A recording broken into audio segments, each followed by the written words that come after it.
જય ગુરુદેવ. Good morning. ધોરણ 6 chapter number 14. Chapter number 14 પ્રકરણ 14 છે તો કે પાણી. બરાબર. પાણી વિશે આપણે સૌ જાણીએ છીએ તો કે પાણી છે દરેક સજીવને જીવન ટકાવી રાખવા માટેનો અગત્યનો ઘટક છે. પાણી છે તો જીવન છે. તમે એ સૂત્ર પણ સાંભળેલું છે તો કે જળ છે તો જીવન છે. બરાબર છે.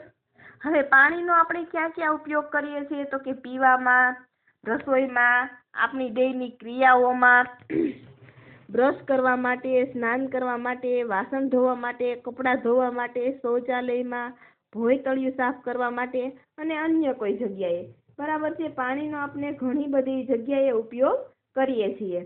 બરાબર છે. હવે પ્રત્યેક દિવસની એ તમામ ક્રિયાવિધિ છે જેની અંદર આપણે પાણીનો ઉપયોગ કરીએ છીએ. બરાબર છે. તો કે દરેક વ્યક્તિને એક દિવસની અંદર કેટલું પાણી જોશે એવી રીતે તમે ગણતરી કરો તો કે આપણે ઘરના સભ્યો હોય તો એને કેટલું પાણી જોશે, અને તો આ દુનિયાની અંદર જેટલા પણ લોકો છે એને પણ કેટલું પાણી જોશે, તો તમને ખબર છે કે આપણે ખૂબ મોટા પ્રમાણમાં પાણીનો ઉપયોગ કરીએ છીએ. આપણે કેટલું પાણી વાપરીએ છીએ તો કે તમારા ગામ અથવા શહેરમાં કેટલાક લોકો વસવાટ કરે છે. હવે તમે જાણ્યું હશે કે પ્રતિવર્ષ તમારા ગામ અથવા શહેરમાં કેટલા પાણીની આવશ્યકતા રહેલી છે. બરાબર છે. ગામ અને શહેરની અંદર દરેક લોકોને પાણીની જરૂરિયાત હોય છે.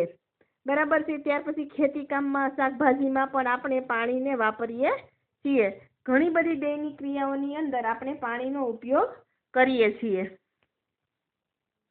ત્યાર પછી જે આપણને પાણી ક્યાંથી પ્રાપ્ત થાય છે તો સૌપ્રથમ તો પાણીના સ્ત્રોત. પાણીનો સ્ત્રોત કોને કહેવામાં આવે છે તો કે પાણી જ્યાંથી પ્રાપ્ત થાય છે તેને પાણીના સ્ત્રોત કહેવામાં આવે છે. તો ક્યાંથી મળે છે તો કે વરસાદ, કૂવા, બોર, તળાવ, નદી વગેરે છે એ પાણીના સ્ત્રોત છે. વરસાદ છે એ પાણીનો કેવો તો કે મુખ્ય સ્ત્રોત છે. નળ દ્વારા આપણે જે પાણી પ્રાપ્ત કરીએ છીએ તે પણ ક્યાં તો કે કોઈ સરોવર, કોઈ નદી કે કૂવામાંથી આપણે તે પાણીને લાવીએ છીએ અને આપણે નળ દ્વારા પાણીને મેળવીએ છીએ. બરાબર. ત્યાર પછી તમે સાંભળેલું હશે તો કે એસ.ટી. કોલરીજ દ્વારા 1798 લખવામાં આવેલી એક કવિતા રાઇમ ઓફ ધ એશન મરીનરની આ પંક્તિ તમે સાંભળેલી હશે તો કે બધી જ જગ્યાએ છે પાણી પાણી, પણ પીવા માટે નથી એક ટીપુય પાણી.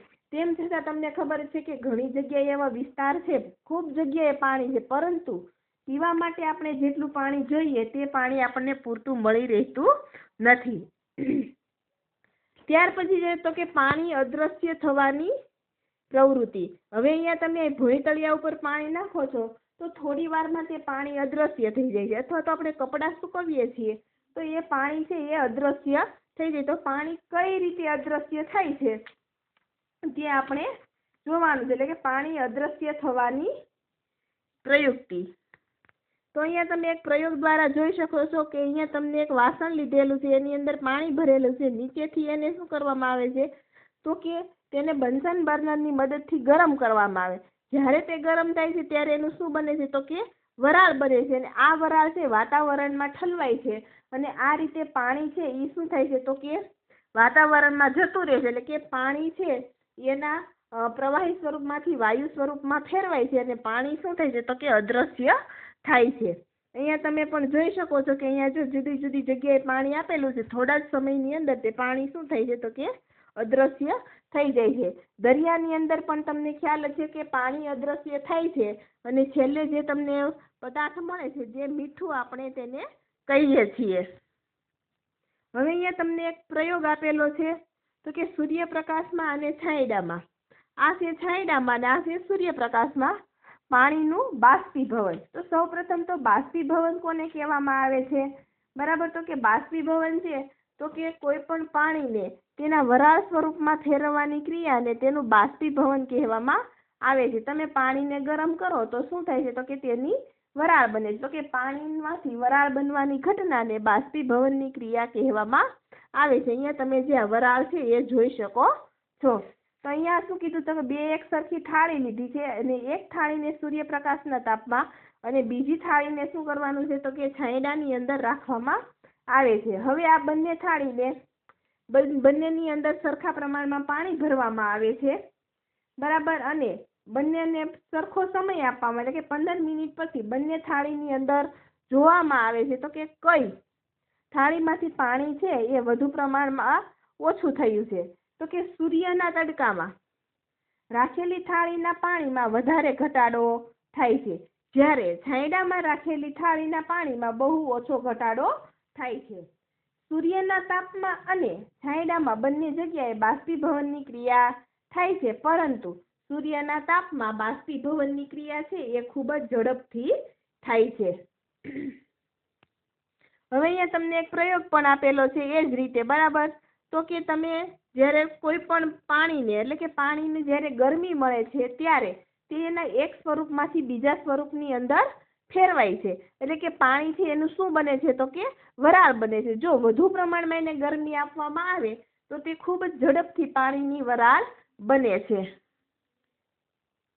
ત્યાર પછી છે તો કે વનસ્પતિ દ્વારા પાણી ગુમાવવું. તો કે બધી વનસ્પતિઓ છે વૃદ્ધિ માટે પાણીની આવશ્યકતા હોય છે. આપણે દરેક વનસ્પતિને વૃદ્ધિ એટલે કે વિકાસ માટે પાણી જરૂરિયાત હોય છે. વનસ્પતિઓ આ પાણીની કેટલીક માત્રાનો ઉપયોગ તેનો ખોરાક બનાવવા માટે કરે છે તથા કેટલાક જથ્થાનો ઉપયોગ પોતાની વિવિધ ભાગોમાં તેનો સંગ્રહ કરે છે. વનસ્પતિ આ પાણીના બચેલા ભાગને બાષ્પોત્સર્જનની પ્રક્રિયા દ્વારા પાણીને બાષ્પ સ્વરૂપે મુક્ત કરી દે છે. આપણે ટૂંકમાં 7મા ચેપ્ટરની અંદર ભણી ગયેલા હતા, બરાબર છે. તો કે બાષ્પોત્સર્જનની ક્રિયા, વનસ્પતિ છે એ વધારાનું પાણી છે એ બાષ્પોત્સર્જનની ક્રિયા દ્વારા બાષ્પ સ્વરૂપે વાતાવરણની અંદર ઠાલવે છે. ત્યાર પછી છે તો કે જલચક્ર, એટલે કે બરાબર જલચક્ર કઈ રીતે થાય છે. હવે આપણે જલચક્ર વિશે આપણે થોડુંક ભણી લઈએ. તો તમને ખબર છે સમુદ્ર અને મહાસાગરોની અંદર, સમુદ્ર અને મહાસાગર, નદી, સરોવર તથા અન્ય જળાશયોની અંદર રહેલા પાણીનું સૂર્યની ગરમી, જો આ સૂર્ય છે બરાબર, એની શું બને છે તો કે એની ગરમીથી બાષ્પીભવનની ક્રિયા થાય છે. જો અહીંયા બાષ્પીભવનની ક્રિયા તમને બતાવેલી છે. બાષ્પીભવનની ક્રિયા થાય છે અને પાણીની બાષ્પ બને છે. વનસ્પતિના પાન દ્વારા, એટલે કે આ વનસ્પતિના પર્ણ દ્વારા બાષ્પોત્સર્જનની ક્રિયા દ્વારા જે વાતાવરણની અંદર પાણી જાય છે એ પણ શું થશે તો કે આ બાષ્પ પણ વાતાવરણની અંદર શું થાય તો કે ઊંચે ચઢે છે. પર્યાપ્ત ઊંચાઈએ, એટલે કે અમુક ઊંચાઈએ એટલી ઠંડી પડી જાય છે કે તે ઘનીભવન પાણીના નાના નાના ટીપા બને છે. જે પાણીના નાના નાના ટીપા બને છે તેને જળ કણિકાઓ કહેવામાં આવે છે. જળ કણિકાઓના સમૂહ હવામાં તરે છે અને તેના વાદળા બને છે. જે અહીંયા તમે વાદળને જોઈ શકો છો, બરાબર છે. પવનને કારણે વાદળો એક જગ્યાએથી બીજી જગ્યાએ જાય છે. વાદળો આકાશમાં ઊંચે જતા ઠંડા પડે છે અને ઠંડા વાતાવરણમાં વાદળમાં રહેલા પાણીના સૂક્ષ્મ કણો છે કેવા બને છે તો કે મોટા બને છે અને તેમના વજનથી વરસાદ રૂપે પાણી પૃથ્વી પર પાછું ફરે છે, બરાબર. જો અહીંયા તમે પાણીને પાછું પૃથ્વી પર ફરતું જોવો છો. આ પાણી જમીનના નીચાણવાળા ભાગોમાં વહી છેવટે નદી, સરોવર અને સમુદ્રમાં પાછું આવે છે અને આમ કુદરતમાં આ જળચક્ર છે એ ચાલ્યા કરે છે. ફરી એકવાર તમને ટૂંકમાં કહી દો, સમુદ્ર, મહાસાગર, નદીઓ અને સરોવર એમાં જે રહેલું પાણી છે એ સૂર્યની ગરમીને કારણે એનું શું થાય છે તો કે બાષ્પીભવન થાય છે. બાષ્પીભવન થઈ અને તે જે બાષ્પ છે શું થાય છે તો કે વાતાવરણમાં ઉપર ચઢે છે. અમુક ઊંચાઈએ પહોંચ્યા બાદ આ જે બાષ્પ છે એ શું થાય છે તો કે પાણીમાં પાછું નાના નાના પાણીના ટીપા બને છે, જેને જળ કણિકાઓ કહેવામાં આવે છે. પવનના કારણે આ વાદળો એકબીજા સાથે અથડાય છે અને પાણીના મોટા ટીપા બને છે અને આ મોટા ટીપા છે એ વરસાદ સ્વરૂપે પૃથ્વી પર પાછું આપણને પાણી મળે છે અને નીચાણવાળા જે વિસ્તાર છે એમાંથી થઈ અને છેવટે પાણી શું થાય છે તો કે પાછું સમુદ્રમાં પહોંચે છે અને આ રીતે જળચક્ર ચાલ્યા કરે છે. ત્યાર પછી છે તો કે વાદળ કઈ રીતે બને છે. અહીંયા તમને એક પ્રવૃત્તિ આપેલી છે તો કે એક કાચનો ગ્લાસ લીધો એલો છે, બરાબર. તેમાં અડધે સુધી પાણી ભરેલું છે અને તેની અંદર બરફના થોડા ટુકડા નાખેલા છે. 2 મિનિટ પછી કાચના ગ્લાસની બહારની સપાટી તમને અહીંયા ગ્લાસના બહારની સપાટી છે એની ઉપર તમે જોઈ શકો છો તો કે પાણીના ટીપા બાંધેલા છે, જે એટલે એમાં કહેવા માંગે છે કે હવામાં પાણીની બાષ્પ રહેલી છે તે ઠંડી પડતા પાણીમાં રૂપાંતર પામે છે અને આ ક્રિયાને આપણે ઘનીભવન પણ કહી શકીએ છીએ. અને વાદળ કઈ રીતે બને છે તો આપણે એવું પણ કહી શકીએ કે જે સૂર્યના ગરમીને લીધે જે બાષ્પ બનેલી હતી, બરાબર, દરિયાનું પાણી કે અન્ય જળાશયોનું પાણી સતત બાષ્પમાં રૂપાંતર થાય છે. પાણીની બાષ્પ હલકી હોવાથી ક્યાં જાય છે તો કે આકાશમાં ઉપર ચઢે છે અને અમુક ઊંચાઈએ આ બાષ્પ શું થાય છે તો કે ઠંડી પડી જાય છે અને જે ઠંડી પડે છે એને શું કહેવાય છે તો કે ઘનીભવન કહેવામાં આવે છે. અને નાના નાના પાણીના ટીપા બને છે. આ નાના ટીપાઓ એકબીજા સાથે જોડાય અને મોટા ટીપા બને છે અને વાદળ સ્વરૂપે આપણને આકાશની અંદર દેખાય છે. તો આ ક્રિયા તમને અહીંયા આખી બતાવેલી છે. ત્યાર પછી છે મહાસાગર તરફ, બરાબર, એટલે કે પર્વતો પર રહેલો બરફ છે એ શું થાય છે તો કે ઓગળી અને પાણી બને છે. આ પાણી પહાડો પરથી ઝરણા તથા નદીઓ સ્વરૂપે નીચે આવે છે. કેટલુંક પાણી જે વરસાદ સ્વરૂપે ભૂમિ પર પડે છે તે પણ નદીઓ અને ઝરણાના સ્વરૂપમાં વહી જાય છે, બરાબર છે. વરસાદનું પાણી સરોવર તથા તળાવોને શું કરે છે તો કે ભરી દે છે. વરસાદના પાણીનો કેટલોક ભાગ ભૂમિ દ્વારા શોષાઈ જાય છે અને માટીમાં વિલુપ્ત થઈ જાય છે.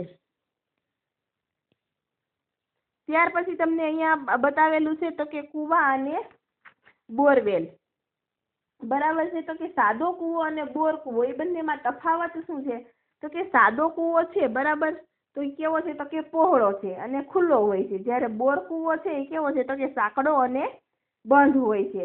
સાદા કૂવાના ખુલ્લા અંદરના ભાગમાં ઈંટોનું ચણતર કામ છે, અહીંયા તમે ઈંટોનું ચણતર કામ જોઈ શકો છો, કરેલું હોય છે, જ્યારે બોર કૂવામાં લોખંડની પાઇપ ઉતારેલી હોય છે.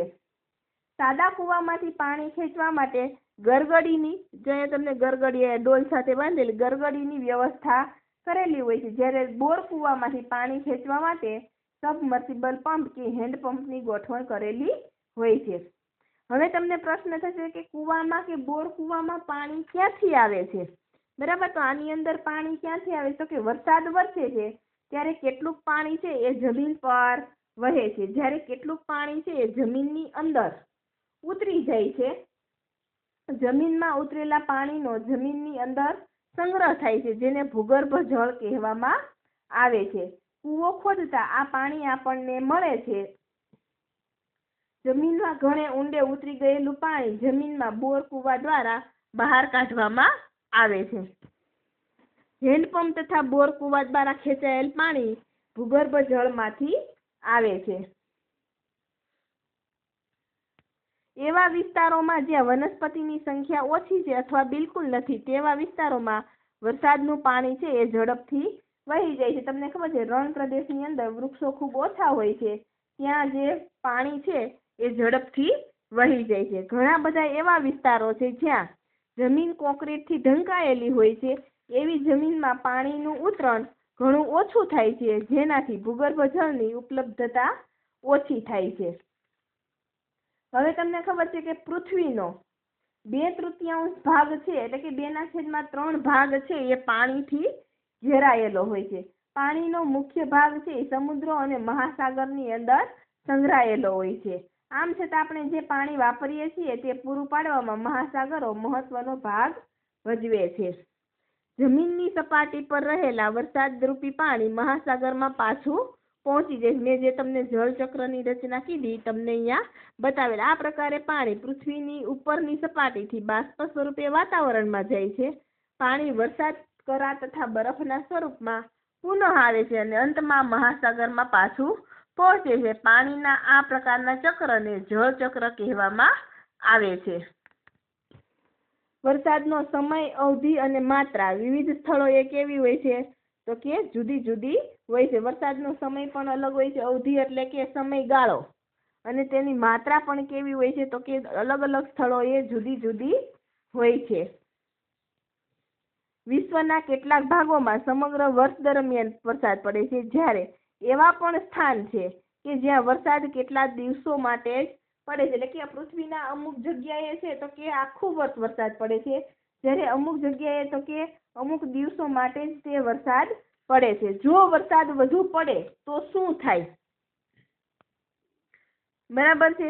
જો વરસાદ વધુ પડે તો તમે અહીંયા ચિત્ર જોઈ શકો છો કે ભારે વરસાદ પડવાને લીધે નદીઓ, સરોવર, તળાવોના જળસ્તર વધી જાય છે. પૂર આવવાથી બધે જળબંબાકાર થઈ જાય છે. ખેતરોમાં, રહેણાંક વિસ્તારોમાં અને વાહન વ્યવહારના માર્ગોમાં પણ પાણી ભરાઈ જાય છે. આને પરિણામે ખેતરમાં પાક છે એ તણાઈ જાય છે.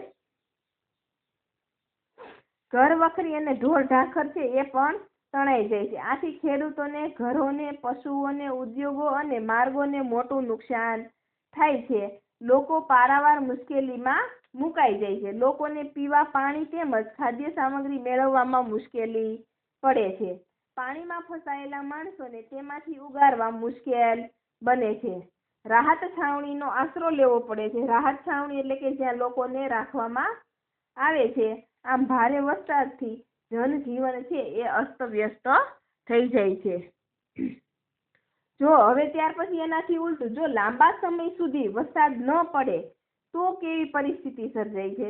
તો કે લાંબા સમય સુધી જો વરસાદ ન પડે તો દુષ્કાળની પરિસ્થિતિ સર્જાય છે. વરસાદને અભાવે ખેતરના પાક છે એ સુકાઈ જાય છે. ખેડૂતોને આર્થિક નુકસાન થાય છે. અનાજની અછત રહે છે. તેથી અન્ય લોકોને પણ મુશ્કેલી પડે છે.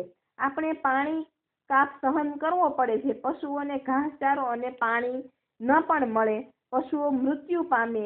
વરસાદના અભાવે ભૂગર્ભ જળમાં ઘટાડો થાય. વનસ્પતિને પાણી ન મળવાથી સુકાઈ જાય. ઉદ્યોગો અને કારખાનાઓને પણ અસર થાય છે. મોંઘવારી વધે છે. વિકાસ દર ઘટે છે. આર્થિક સંકળામણ અનુભવતા લોકોમાં આપઘાતનું પ્રમાણ પણ વધે છે. બાષ્પોત્સર્જન તથા બાષ્પીભવન દ્વારા જમીનમાંથી સતત પાણીની ઘટ થાય છે, કારણ કે તે વરસાદ સ્વરૂપે પાછું ફરતું નથી. એટલે કે જમીન છે એ શું થાય છે તો કે સુકાઈ જાય છે. હવે ત્યાર પછી છે કે ભૂગર્ભ જળની ઉપલબ્ધતા ઓછી થવાનું કારણ શું છે? તો કે ભૂગર્ભ જળની અંદર પાણીનો ઘટાડો શા માટે થાય છે? એના કારણો તો કે હેન્ડપંપ, કુવા અને બોર કુવા દ્વારા ખેંચવામાં આવતું પાણી ભૂગર્ભ જળમાંથી આવે છે. જે વિસ્તારમાં વધારે હેન્ડપંપ અને બોર કુવા હોય છે ત્યાં ભૂગર્ભ જળનું સ્તર છે એ નીચે જાય છે. આથી ત્યાં ભૂગર્ભ જળ પ્રાપ્ત કરવા વધારે ઊંડાઈ સુધી ખોદકામ કરવું પડે છે. વધારે પડતા ઉપયોગથી ભૂગર્ભ જળમાં થતો ઘટાડો ચિંતાનો વિષય બની જાય છે. વળી જે વિસ્તારોમાં વનસ્પતિઓની સંખ્યા ઘણી ઓછી છે તેવા વિસ્તારોમાં વરસાદનું પાણી ઝડપથી વહી જાય છે અને જમીનમાં ઉતરતું નથી. જ્યાં જમીન કોકરોડથી ઢંકાયેલી હોય છે એવી જમીનમાં વરસાદના પાણીનું ઉતરણ ઘણું ઓછું થાય છે. આથી ભૂગર્ભ જળની ઉપલબ્ધતા શું થાય છે તો કે ઓછી થાય છે. ભૂગર્ભ જળમાં ઘટાડો થાય છે. તેનાથી દુષ્કાળ આવી શકે છે. દુષ્કાળની પરિસ્થિતિમાં ખોરાક અને ચારો પ્રાપ્ત કરવો મુશ્કેલ બને છે. વનસ્પતિ, પ્રાણી અને મનુષ્યોને પણ તેનો સામનો કરવો પડે છે. આપણે પાણીને કેવી રીતે સંરક્ષિત કરી શકીએ છીએ? બરાબર છે. હવે આપણે પાણીને કઈ રીતે સંરક્ષિત કરી શકીએ તો આપણે જોઈએ કે હવે વરસાદી પાણીનો સંગ્રહ. વરસાદના પાણીનો સંગ્રહ કરવો તથા તેનો સંચય કરીને પછી તેનો જરૂર પડે ઉપયોગ કરવો એ પાણીની ઉપલબ્ધતામાં વધારો કરવાનો એક સારો ઉપાય છે.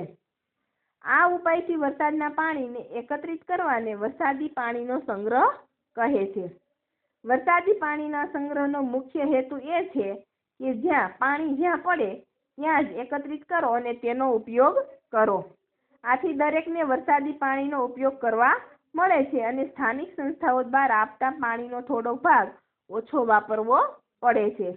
વરસાદી પાણીના સંગ્રહની બે રીતો તમને આપેલી છે. કઈ? તો પેલું છે છત પર વરસાદી પાણીનો સંગ્રહ.